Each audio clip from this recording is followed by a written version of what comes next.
How to reset YouTube feed. Hey guys, and welcome back to our channel. In today's tutorial we are going to learn how we can reset our recommendations and clean up our YouTube home feed.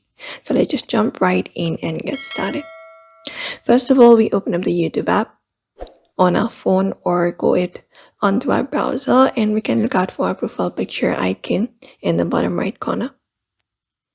And once we have tapped on it, this is the following interface. From here, we can look out for the settings option in the top and tap on it.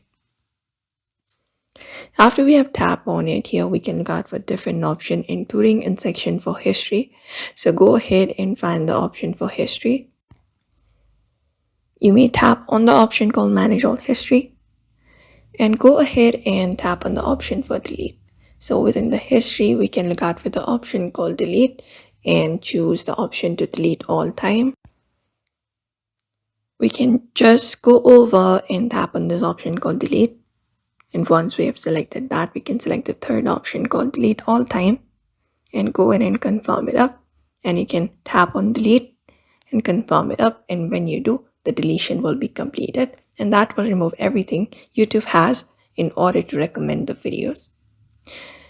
And that's it. You can just go over and follow this step, and while doing so, you can keep your feed very clean, and you can turn on pause watch history or pause search history. And when you are into the home feed here, we can just go over and look out for the video and tap on three dot. And if you're not interested, you can tap on not interested or do not recommend channel, and that way also we should be able to reset our feed. And that's it. Those are probably the way you can follow up if you want to reset your feed and control what shows up. So give this video a like and also subscribe for more tips and tutorials.